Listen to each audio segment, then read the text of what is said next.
جس سمت دیکھیے وہ علاقہ سبحان اللہ سبحان اللہ، کیا شعر ہے۔ وادی رضا کی کوہ ہمالیہ رضا کا ہے، جس سمت دیکھیے وہ علاقہ رضا کا ہے، اور الفاظ بہ رہے ہیں دلیلوں کی دھار پر، الفاظ بہ رہے ہیں دلیلوں کی دھار پر، چلتا ہوا قلم ہے کہ دھارا رضا کا ہے، چلتا ہوا قلم ہے کہ دھارا رضا کا ہے، اور اس دور پرفتن میں نظر خوش عقید کی، اور اس دور پرفتن میں نظر خوش عقید کی، سرکار کا کرم ہے وسیلہ رضا کا ہے، سرکار کا کرم ہے وسیلہ رضا کا ہے۔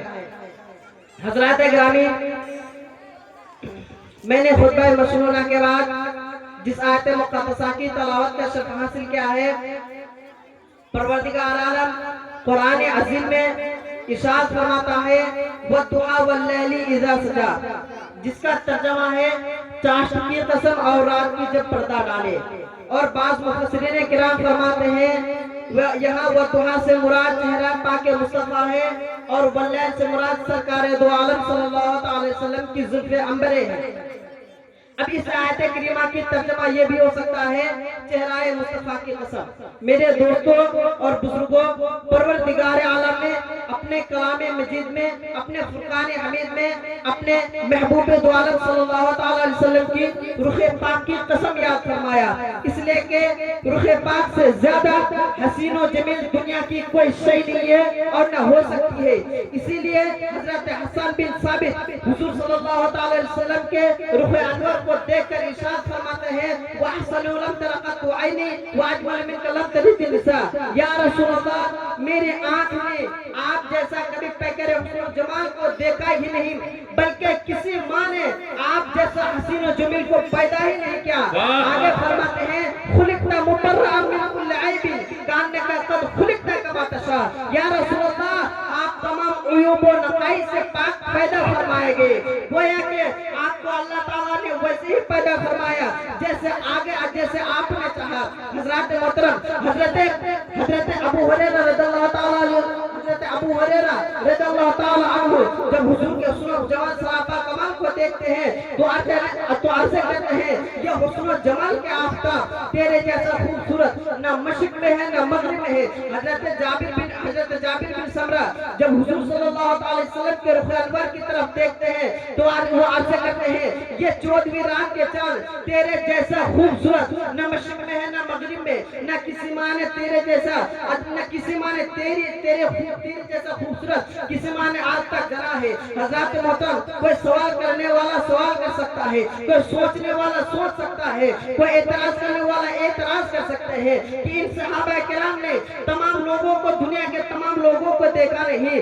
ان صحابہ کرام نے جب سے دنیا بنی ہے، جب سے دنیا کی سرشٹی ہوئی ہے، ان صحابہ کرام نے دیکھا نہیں۔ ان صحابہ کرام نے بعد کے لوگوں کو دیکھا نہیں۔ ان صحابہ کرام نے عیسیٰ علیہ السلام کے زمانے کے لوگوں کو دیکھا نہیں۔ ان صحابہ کرام نے موسیٰ علیہ السلام کے زمانے کے لوگوں کو دیکھا نہیں۔ ان صحابہ کرام نے حضرت آدم علیہ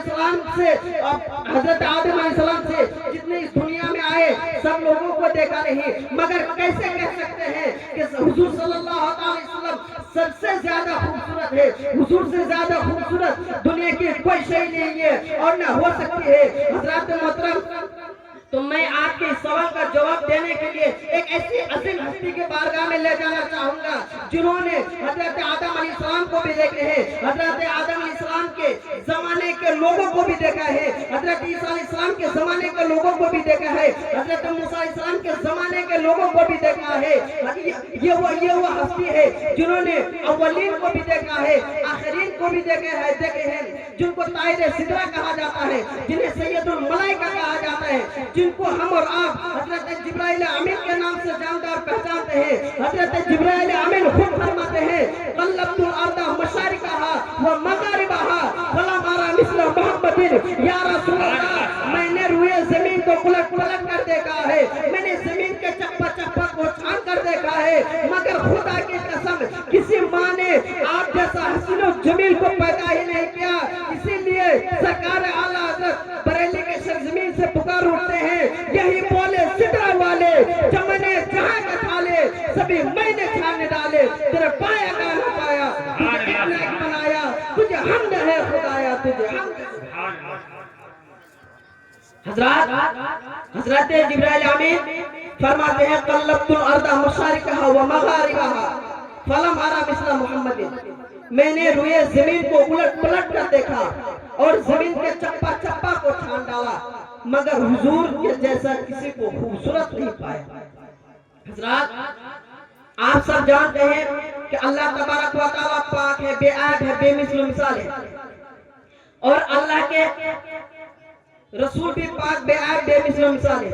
جبھی تو اللہ تبارک و تعالیٰ نے اپنے محبوب کی عظمت کا ذکر قرآن میں کیا، ذکر مصطفیٰ کا ذکر قرآن میں کیا، حقیقت مصطفیٰ کا ذکر قرآن میں کیا، رفعت مصطفیٰ کا ذکر قرآن میں کیا، عظمت مصطفیٰ کا ذکر قرآن میں کیا، عظمت مصطفیٰ کا ذکر قرآن میں کیا، مقام مصطفیٰ کا ذکر قرآن میں کیا۔ جب میں نے قرآن سے پوچھا یہ قرآن نبی کا چہرہ بتا، قرآن کہتا ہے وہ دعا۔ جب میں نے قرآن سے پوچھا یہ قرآن حقیقت مصطفیٰ بتا، جب میں نے قرآن سے پوچھا یہ قرآن دست مصطفیٰ بتا، قرآن کہتا ہے ید اللہ فوق ایدیہم۔ جب میں نے قرآن سے پوچھا یہ قرآن ذکر مصطفیٰ بتا، قرآن کہتا ہے ورفعنا لک ذکرک۔ جب میں نے قرآن سے پوچھا یہ قرآن سفر مصطفیٰ بتا، قرآن کہتا ہے، جب میں نے قرآن سے پوچھا یہ قرآن سفر مصطفیٰ بتا، قرآن کہتا ہے سبحان الذی اسریٰ۔ بلکہ یہیں تک محدود نہیں، جب میں نے قرآن سے پوچھا یہ قرآن حقیقت مصطفیٰ بتا، قرآن کہتا ہے وما ارسلناک الا رحمۃ للعالمین۔ حضرات میرے نبی کو اللہ تبارک و تعالیٰ نے اس دنیا میں تمام کائنات کے لیے رحمت بنا کر بھیجا ہے۔ صرف میرے نبی صرف انسانوں کے لیے رحمت نہیں بلکہ ساری کل کائنات کے لیے رحمت ہے، ساری جہانوں کے لیے رحمت ہے۔ میرے نبی صرف ہمارے لیے رحمت نہیں بلکہ جنات، انسان، بلکہ اس دنیا میں جتنی بھی چیزیں آئی تمام لوگوں کے لیے رحمت ہے، تمام چیزوں کے لیے رحمت ہے، دنیا کے ہر ایک قطرے قطرے کے لیے رحمت ہے۔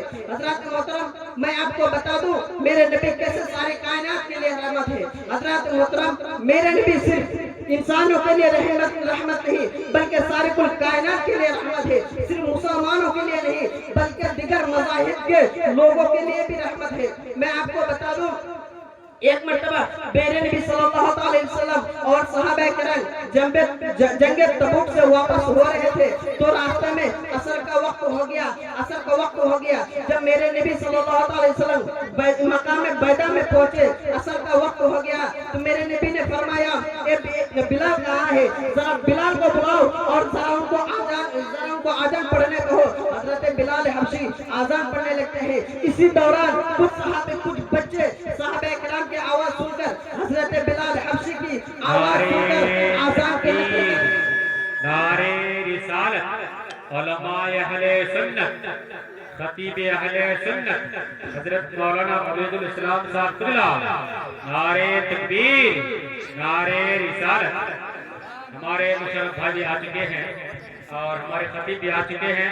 میں تمام جو گیٹ پہ کھڑے ہیں ہمارے بھائی صاحب، ہمارے چچے سب کو گزارش کروں گا کہ آپ اندر آنے کی کوشش کریں، اور روڈ پہ ہمارے ماں بہنیں بھی دیکھ رہے کھڑی ہے، میں ان سے بھی گزارش کروں گا سامنے جگہ خالی ہے، آپ سمٹ کے بیٹھیے، ٹھنڈی کا موسم ہے، آگے ہو کر بیٹھیے، پیچھے بہت سارے عورتیں بیٹھی ہوئی ہے جو پیچھے کھڑے ہو آ نہیں پاتی ہے۔